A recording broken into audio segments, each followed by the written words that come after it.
मध्य प्रदेश विधानसभा चुनाव 2023 शुरुआत हो चुकी है एक नए अंजाम की और एक अगले 5 साल की। मध्य प्रदेश विधानसभा में पिछली सरकार भारतीय जनता पार्टी की थी और वहीं अगर हम लोग बात करें तो 15 महीने कांग्रेस की सरकार भी रही। हमारे साथ सोहन वाल्मीकि हैं जो कि छिंदवाड़ा जिले की परासिया विधानसभा से आते हैं, कांग्रेस के विधायक भी रह चुके हैं और इस बार फिर कांग्रेस के ही उम्मीदवार हैं परासिया से। कमलनाथ जी के खास हैं जिनका आना जाना शिकारपुर में भी है। सोहन जी, फिर मौका मिला है कांग्रेस से।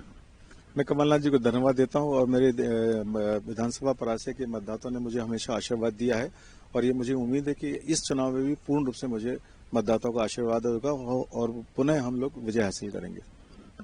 प्रदेश ही नहीं, देश भी आदिवासियों को लेकर बहुत ज्यादा सजग हो रहा है। आपका क्षेत्र आदिवासी इलाका है और तय बात है कि उनके विकास के लिए बहुत कुछ काम होना बाकी भी है। आप मुझे बताएंगे, आपने आदिवासी वर्ग के लिए, विशेषकर परासिया क्षेत्र के आदिवासियों के लिए क्या किया? देखिए, हमने हमेशा कोशिश करी कि ये आदिवासी जो भाई लोग समाज पूरा है हमेशा कांग्रेस के साथ में रहा है और इनकी भलाई के लिए हमेशा हमने कोशिश किया, प्रयास किया है। चाहे वो इनके धार्मिक स्थानों की हम लोग बात करें, चाहे इनकी सुविधा की बात करें, तो हम लोग ने ऐसे अनेक काम पूरे परासिया विधानसभा में हमने किए हैं कि जहां पर इनके जिनके धार्मिक स्थान है उनका निर्माण कराया है, उनकी आस्था और उनका भाव उससे जुड़ा हुआ है। मगर हमको बहुत कुछ काम करने की जरूरत है। पिछले 20 वर्षों से भारतीय जनता पार्टी की सरकार है। कई बार हम लोगों ने कोशिश की कि इनके समाज के उत्थान के लिए कार्य योजना बने, हमारे क्षेत्र में इनकी सुविधाओं के लिए व्यवस्था बने, इनकी शिक्षा की व्यवस्था बने, परंतु सरकार नहीं होने के कारण इन सब दिक्कतों का सामना हम सबको करना पड़ रहा है। मगर आने वाले भविष्य में पूर्ण रूप से कार्य योजना बना के आदिवासी समाज की भलाई के लिए हम लोग काम करेंगे। विरोधी दूसरे खेमे के ही नहीं बल्कि आपके खेमे के विरोधियों ने इस बार सुर बड़े प्रबल किए। ये हमेशा होता रहा है, कुछ लोग असंतुष्ट होते हैं, मगर समय रहते सब कांग्रेस के साथ में जुड़ते हैं। सबको सभी की कहीं ना कहीं अपनी विचारधारा होती है, बाद में सब एक विचारधारा में जुड़ के कमलनाथ जी के हाथों को मजबूत करने का हम सब संकल्प लेते हैं। रोजगार की बात करें तो रोजगार में अगर बात करें तो माइंस हैं, लेकिन उसमें कितने लोग परासिया के काम करते हैं? इसके अलावा कोई दूसरा सेक्टर आपकी विधायकी में रोजगार के लिए नहीं आया? और अगर आप सोच भी रहे हैं कि आने वाले समय में परासिया के लिए एक रोजगार के अवसर पैदा हो तो क्या योजना है? देखिए, माइन का जो है कोल माइन एरिया हमारा धीरे धीरे खत्म होता जा रहा है, कोयला खदानें बंद होते जा रही है, जिससे रोजगार और व्यापार प्रभावित स्वाभाविक रूप से हुआ है। मगर मैं आपको बताना चाहता हूं कि 2018 में जब सरकार बनी थी, कमलनाथ जी मुख्यमंत्री बने थे, तो मेरा विधानसभा में एक गांव है डोमरी, जहां 250 एकड़ भूमि राजस्व विभाग में थी, उसको हमने परिवर्तित करके एमपीआईडीसी में उद्योग विभाग को परिवर्तन कराया 118 एकड़।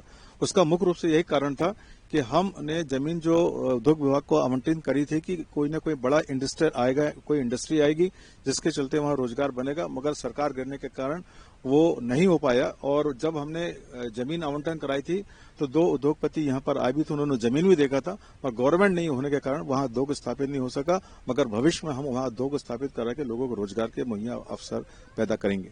15 महीने का समय आपको मिला था, आपकी विधायकी में सरकार आपकी थी, उसके बाद भारतीय जनता पार्टी की सरकार हो गई। विधानसभा में आपके क्षेत्र को लेकर आप कितनी बार आप आवाज बुलंद कर पाए?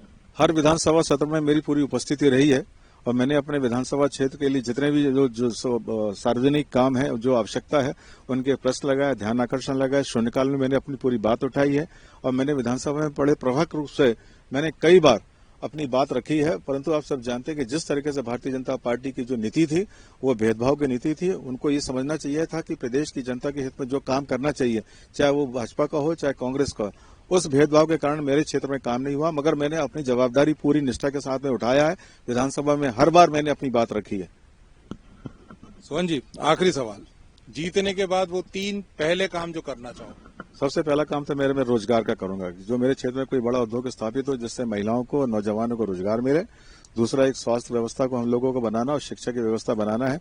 और खासतौर पर मेरे किसान भाइयों के लिए जगह जगह में जो मेरे क्षेत्र में बहुत सारी नदियां हैं, उन नदियों में डैम बना के किसानों के खेतों में सीधे तौर पर 12 महीना पानी मिले, ताकि हमारा किसान भाई आर्थिक रूप से मजबूत हो।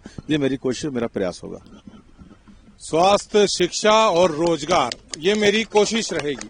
सबसे बड़ी बात यह कि सोहन जी पिछले बार भी विधायक यहां से थे, उन्हें मौका मिला था, लेकिन उनका कहना सीधा तौर पे ये कि 15 महीने की सरकार में जो प्रस्ताव उन्होंने यहाँ के विकास के लिए बनाए थे, बीजेपी की सरकार के आने के बाद उन प्रस्ताव को कहीं ना कहीं भूली बिसरी यादों के रूप में परिवर्तित कर दिया। अगर इस बार फिर उन्हें यहाँ के मतदाता मौका देते हैं और प्रदेश में कांग्रेस की सरकार आती है तो तय बात है कि क्षेत्र का विकास सोहन वाल्मीकि करेंगे।